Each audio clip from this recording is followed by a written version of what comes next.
Hello, boys and girls. I'm Anthony Polidano, and welcome to another edition of Sports Timeout. Today, we take you to the home stretch of the regular season in baseball, softball, and girls soccer. We'll also have highlights of the Let's Kick It for Jonah event out at Davis Junior High coming up later in the show. But first up, we tee things off by going ladies first. We start out with action from the softball diamond. Chieftains taking on the Saints of St. Clair. Story of two sets of defenses in this one.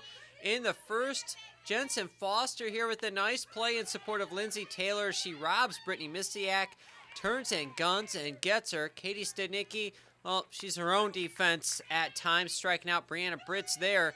Bottom of the second now, Taylor Young at the plate and Abby Schweihofer there, ranging off first with a nice play. Just one batter later, Saints getting more D. Jenna Licente at the plate, and it's Schweihofer ranging in front of that dugout and makes the catch in foul ground. And we were scoreless until the top of the fifth. Brianna Schmid at the plate. And she hits one to shortstop. Autumn Feta can't reel it in. Foster comes in to score, and the Saints are up 1-0. Then bottom of the fifth, more St. D. That's Jessica Thum running down that Mary Deskowski hit in foul ground.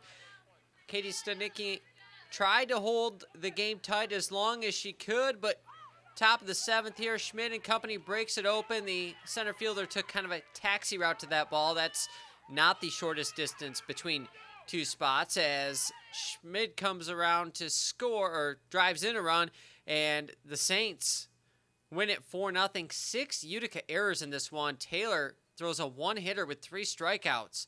On to Stevenson, Shelby Spano and company taking on Dakota. Alyssa Huntley, the freshman, with a nice play here in the first off the Nicole Deck bouncer. Then Huntley striking out Gina Viteri here. Huntley going to be a good one for Stevenson. 4 years of her in the circle for the Titans. Kayla Provo matching her early on and striking out Huntley here in the first. Bottom of the second now.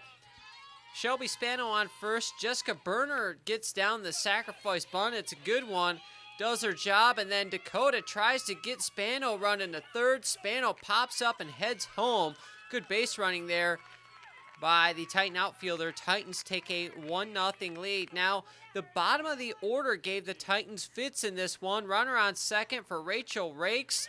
RBI single up the middle. Nicole Krieger comes in to score, and Dakota had tied things up at 1 apiece. It would stay that way as Huntley, the freshman, would hold down Dakota until the bottom of the order comes around again. Krieger on second. Again, Rakes at the plate. And again, she delivers a base hit. This one just past Morgan Gregorich, a ball she maybe could have got to. Krieger comes in to score, and the Cougars go on to win it by the final of 2-1. How about Rakes in the 9-hole?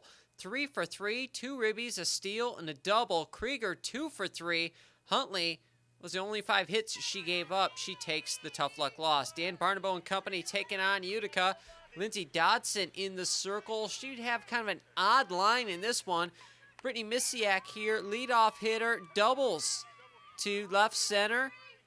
That gets herself into scoring position. Remember, these two teams played well into extra innings last year, scoreless until Jillian Kultz had a walk-off double. No such heroics needed in this one. Kayla DeWitt with the RBI single back up the middle, one of 4 hits and 4 runs driven in on the day for DeWitt.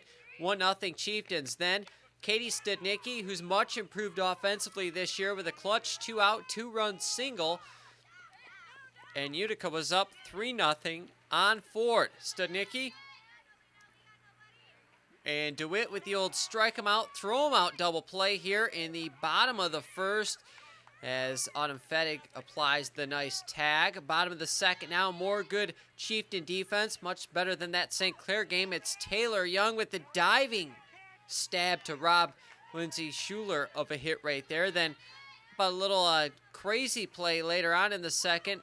Megan Demore at the plate, and Misiak in sloppy conditions takes a spill over there. She would be all right, other than needing to send the clothes to the laundromat. Top of the third now. It was a laugher for Utica in this one. They were the only ones laughing. Studnicki with the hit. The error by the shortstop scores Krista Johnson 5-0 and 5 runs. More than enough for Katie Studnicki to deal with. She was dealing. Emily Melee there with the swing and a miss. And then Mackenzie Goss, take a seat. Utica wins it 8-0. Studnicki 8 strikeouts in the win. Fettig walked 4 times. Dodson for Ford, 6 earned runs, 6 hits, 7 walks, 15 strikeouts. Told you it was a crazy line. How about Stevenson now taking on Anchor Bay and Olivia Nicholas, who's been in the circle for the Tars for seems like the better part of a decade. Titans would like to see her finally graduate. There's Shelby Spano swinging and missing, and then Alyssa Huntley gets Olivia Nicholas there to wave at that one up around her eyes. Hey, Huntley's going to seem like she's around Stevenson forever, kind of like Jessie Plague did until she graduated last year. Then Nicholas striking out Morgan Gregorich and gets Stephanie Filatico swinging. No score, 3-4. Top of the 5th. Runner on third, still no score. Nicholas at the plate, and she hits a little soft liner. Sarah Nodell ranging in the hole to make the play, keeping the Tars off of the board. Now on to the top of the 7th. We were still scoreless. Runner on for Jenny Morissette, and she hits a little chopper. Melanie Harper comes in to score as there was no throw at the plate. 1-0 Anchor Bay. They go up 2-0. Titans get the tying run to the plate in the 7th, but the line out by Stephanie Binfett ends it, and the Tars win it 2-0. Nicholas, a one-hitter, just 2 walks, 8 strikeouts. She also had an RBI single. Huntley, tough luck loser again as she scatters 8 hits and strikes out 9. So the Titans now playing at Dakota. Bottom of the 2nd. Katie Provo there, robbed by Morgan Gregorich. Nice play there by the Titans second baseman. Bottom of the 4th now, 2 on. Provo at the plate, and she's going to hit a little bunt single. That allows a run to score. And Dakota was up 1-0. They kind of nickel and dimed the freshman in the 4th inning. A bunch of bleeding singles like this one off the bat of Nicole Krieger, as the bottom of that order continues to produce against Stevenson. 4-0 Dakota at that point. Now top of the 5th, Jessica Berner puts a charge into this one for the Titans all the way to the wall. She would wind up on second with the first hit of the game for Stevenson. Titan bats finally come alive in that 5th inning. Down 4-1. Maria Boschman here with an RBI single. She gets a little blooper to fall in as the Titans get on the board, now trailing 4-1. Then Stefana Russo with 2 on off of Provo. 4 hits and 5 batters as she singles to right field, but the Titans send the runner, and Katrina Belfiore is meat at the plate, and she down and out, hurt her ankle on the play. Then Provo adds insult to injury as she strikes out Sarah Nodell to get out of the jam. Titans never threaten again, and Dakota goes on to win it 5-1. Provo scatters just those 4 hits, strikes out 4. Boschman 1 for 2. Berner 1 for 3 with that double. Here's the final regular season standings in softball. Titans finish 4th in the MAC Red.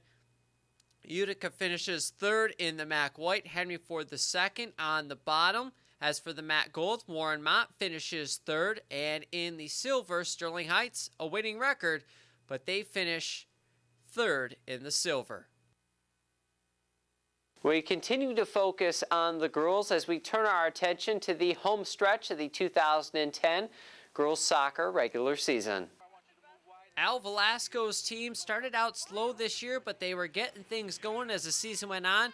Laura Kastner here for Roseville with the shot. Caitlin Thomas comes out and makes the save to keep it at 0s. Then Serena Siriani, who set the Warren Mott record with goals as a freshman, leaves it for Laura Harriman.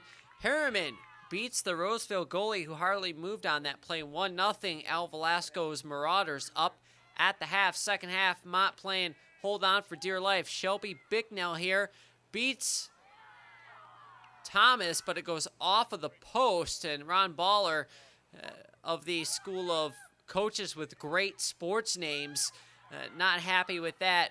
Wouldn't be happy with this either. Shot by Bicknell, doesn't go. Follow up by Heather Mela, stuffed and stoned by Thomas as Warren Mott holds on to win it by the final of 1-0, despite being pretty much outplayed in the second half. We move on to Stevenson and Ford in a windy day out at Runkle Field. It's a freshman, Kayla Turner, getting the Titans on the board early as she beats Nikki Bowers, who had no chance at that one. 1-0, Titans up. Then Taylor Newhite on fire the first half of the season, cooled off quite a bit in the second half, but here she creates a little space for herself as she moves backwards to create the room and then beats the Titan goalie, Jessica Warminski. We were tied at 1 apiece. Now 2-1, Stevenson up. Lauren Vanderhoff with the shot. Warminski can't corral it. Rachel Laschek puts in the rebound, and Ford goes on to tie this one, their 5th tie of the season against just 1 loss and 6 wins, 2-2. Warminski, 14 saves in the tying effort for Stevenson. Now Ford taking on Grosse Pointe North. Katie Sheff with a great opportunity early on, and she just shoots it wide of the net. We were scoreless. Then Leanne Bohm here putting pressure. Bohm normally playing in the back. She takes out the goalie. Vanessa Mladinovsky there to put it away for the Falcons. Ford goes up 1-0, 7.5 minutes left to go in the first half. It would stay that way till the second half. Lindsey Brown with a cross for North. It deflects off of a Ford player and into the net. Brown credited with the goal. We were tied at 1 apiece, seemingly until Ford thought they had a restart goal here by Erin Beckwell. She gets it over the North goalie, but they said it was an indirect kick and she did not touch the ball, so no goal for Ford. But no worries, Ford would get another opportunity. Newhite here to Maddie Chappelle, and Chappelle on her 18th birthday with a game-winning birthday goal.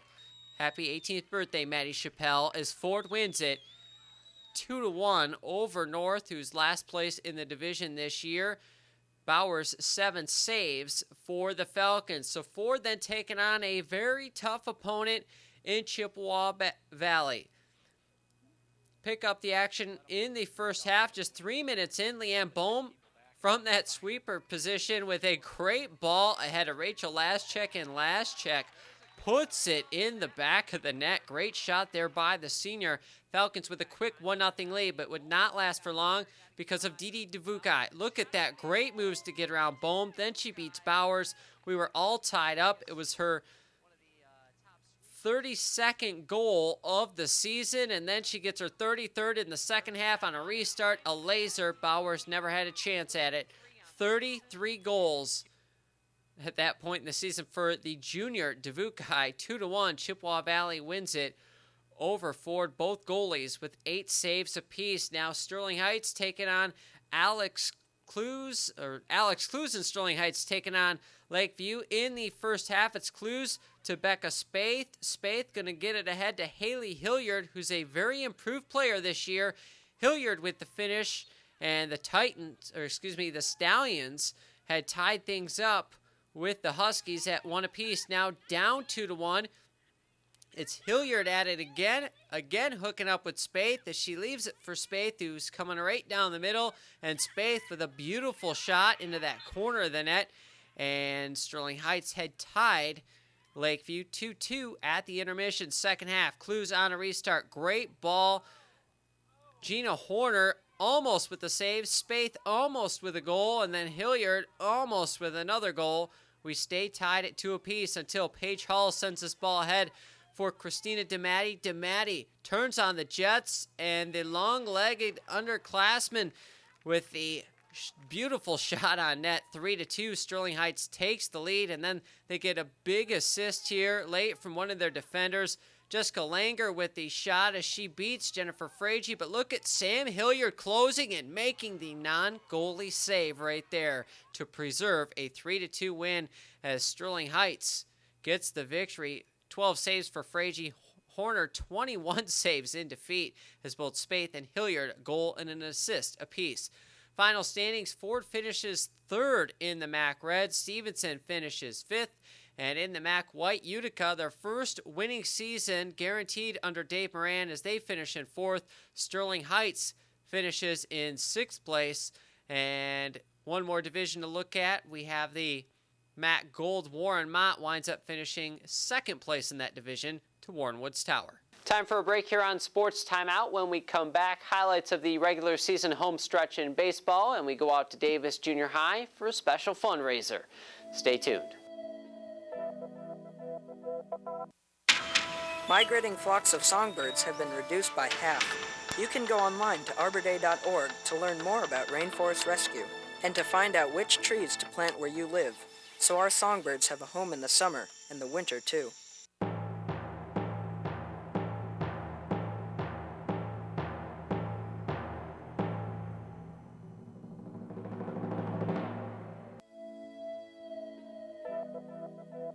And welcome back to Sports Timeout, everyone. We focus in on baseball now. Here's a look at some action from the Diamond. Sean Maloney and company, gotta love the job he is doing with the Marauders this year as they take on a Utica team very much down on its luck this year. Andy Lucas's team struggling. Top of the first, Anthony Mazza at the plate, and he hits this RBI double off Cody Vincent.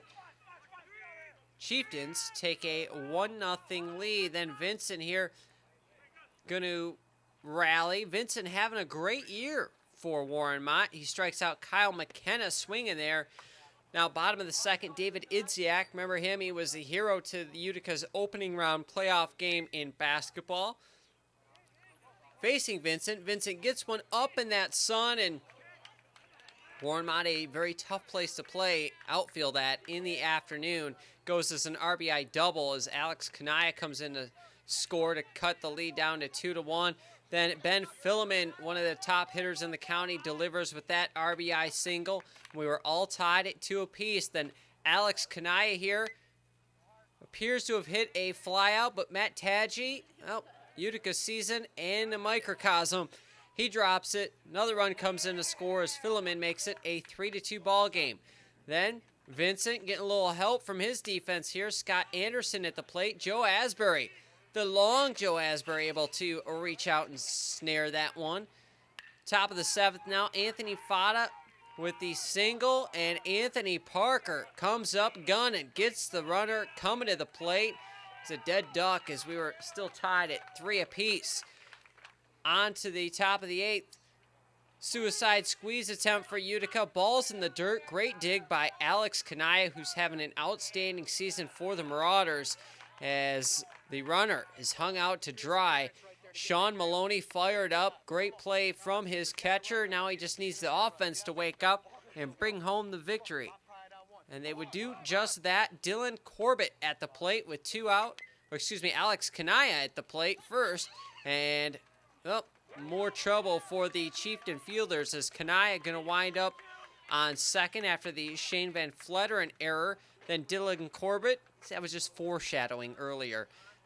Corbett, little looper down the right field line. Chieftains make a great effort for it, but come up empty as Mott comes up with the walk-off win, courtesy of the Corbett single, as Warren Mott wins it by the final of 4-3. Vincent goes the distance, 8 innings, 2 earned, 6 strikeouts, and an RBI single in the win. Idziak, the tough luck loser, deserved better. Mazza 4 for 4 for the Chieftains. Here's one of the best pitchers in the county no one knows about, Lucas Ross, just a sophomore facing Henry Ford II.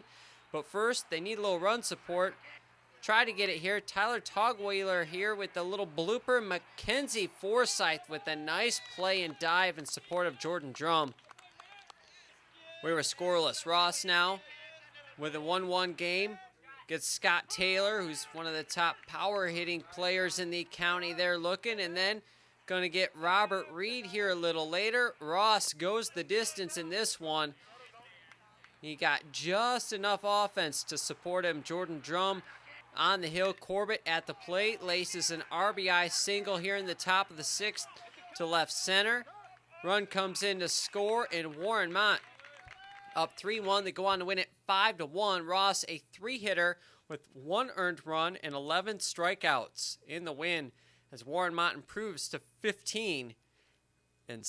Kanaya with an RBI single as well. Now Ford taking on Stevenson. Top of the second. 2 on. Alex Barish on the hill. Mackenzie Forsyth here with the RBI single as Scott Taylor waltzes home. 1-1. Ford and Stevenson all tied up. Forsyth doing well early on, striking out Dylan Cooper. And then a little later in the second, Nathan Rodriguez goes down looking. We were still tied. Actually, Ford led at that point, 4-1. Titans trying to come back is Connor Harvey on the hill trying to settle things down for Stevenson. And it always helps when you've got Jason Fracassa behind you. Nice play there to get Scott Taylor as we were still 4-1. Harvey then striking out Adam Doan there swinging. Here come the Titans back. Steve Minato here at the plate in the bottom of the fourth. A 2-run jack to left field.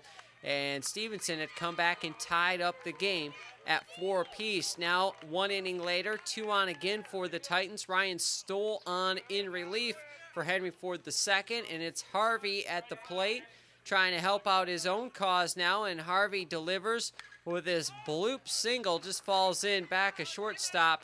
That allows a run to score. And the Titans take a 5-4 lead as Fracassa hurries home. 1 inning later, Fracassa and company looking to tack on some insurance runs. Up 6-4 now, and Fracassa delivers with a base hit to center just in front of Terry Gissendaner. Rodriguez comes in to score. Titans up 7-4 at that point. Rodriguez comes on to get the save after the nice work by Harvey as he strikes out Reed there looking to get the save. Titans win it 7-4. Harvey, 3 2/3 of 2 hits, shutout ball in relief with 2 strikeouts. He also had 2 RBI and a hit on the day for Casa, 3 for 4 in the win. Back to Warren Mott we go. Marauders taking on Warren Woods Tower. Dylan Corbett pitching erratically in this one, but when he could find the plate, Tower having a hard time hitting him, striking out a pair of Titans there. Then top of the fourth, it's Sawyer with a little shot. Lucas Ross comes up throwing, and Asbury does not come off the bag to get it. Run comes in to score, and Tower on top of Warren Mott at that point by the score of 4-3. Bottom of the fourth now, Alex Kanaya gets it going. Run around for Kanaya, and he's going to hit this one down the right field line. Diving attempt by the right fielder comes up empty. Phileman comes in to score. Kanaya on his horse. This is a great running catcher. Helped out by the ball, hitting him in the backside there. Safe at third. We were tied at 4. Next batter up is Lucas Ross. He atones for the error by cranking this double into the gap. Kanaya comes in to score. Ross safe at second with an RBI double, and Warren Mott Marauders with a 5-4 lead. Then Corbett here getting a little help from Kanaya. Strike him out, and Kanaya gets a runner napping off of third base. Great play there by Kanaya. Warren Mott goes on to win this one by the final of 5-4. Kanaya, perfect day at the plate, 2 for 2. 2 runs scored, 3 driven in. Lucas Ross was 2 for 3. Phileman 2 for 3. All their big hitters hit, and they won the game. Stevenson rallies to win the MAC Red. How about that? They were in last place with about 2.5 weeks left to go in the season. They went up getting a 3-way share of the title. In the white, Warren Mott finishes third. Ford and Utica on the bottom in the MAC White division. Mott was 6-4 in the league, and then in the MAC Silver, Sterling Heights finishes fourth. Last but certainly not least here on Sports Timeout, we did a piece back in the fall on Stevenson athlete Jonah Chrisman. You might remember Jonah is the Titans soccer player who continues to battle cancer. Well, on May 22nd of this year out at Davis Junior High, some fans of Jonah got together for the Let's Kick It for Jonah soccer event. It was an event designed to raise money for Jonah as he continues to battle a very tough opponent in cancer. It was a day of soccer, and yes, more soccer as family and friends of Chrisman took over Davis Junior High in support of Jonah, who continues to battle osteosarcoma, an aggressive bone cancer which claimed Chrisman's leg last year. The event was launched with the help of the organization Soccer with a Heart and the 30-something soccer team, of which Jonah's mom, Lynn, is a member.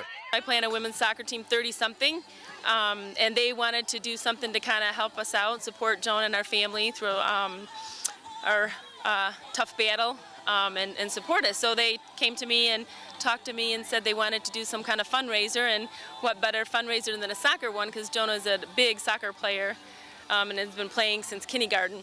The event was a successful one with everything from ice cream to dunk tanks, as the OU soccer team was there as well, along with members of Chrisman's old team from MRL Division I, all for the purpose of raising money for the Chrisman family as they provide care for Jonah.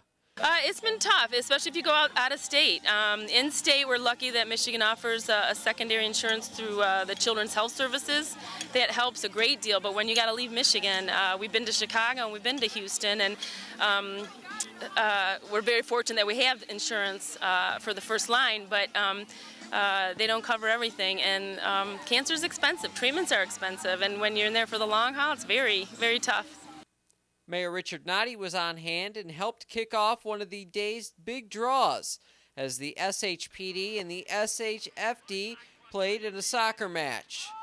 With many of the public safety participants drawing on their own soccer backgrounds, the match had its share of moments, both light and competitive. The police jumped out to a 1-0 halftime lead and extended the lead early in the second half. The fire department did come back and cut the lead in half midway through the second, but in the end, it was the police who prevailed, pulling out a 3-1 victory. Well, we heard about this fundraiser for Jonah. Let's kick it for Jonah, and we thought, yeah, let's come out and play. I mean, a lot of us play on our spare time, so it's for a good cause, and the kid obviously loves soccer, so why not come out and play? Hearing that there's a community member that has cancer, that touches our hearts. We've got 4 of our own guys that in the last year have been diagnosed with cancer, so we want to make sure that they know that there's community support out there for them. You know, it's a horrible, horrible thing when somebody contracts cancer, and we just want to make sure that the family knows and that Jonah knows that the firefighters care about them, we care about their family, we care about the community, and obviously with the amount of support out here today, I think they know that.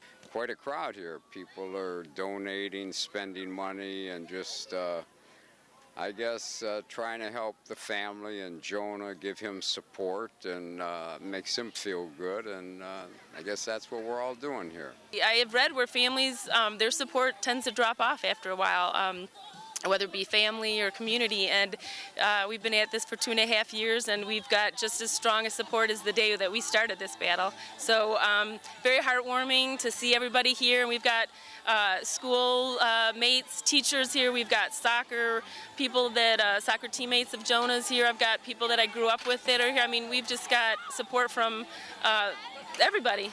Unfortunately, the real star of the show could not attend the day in his honor. Chrisman was hospitalized with dehydration the day before, a side effect of his treatment.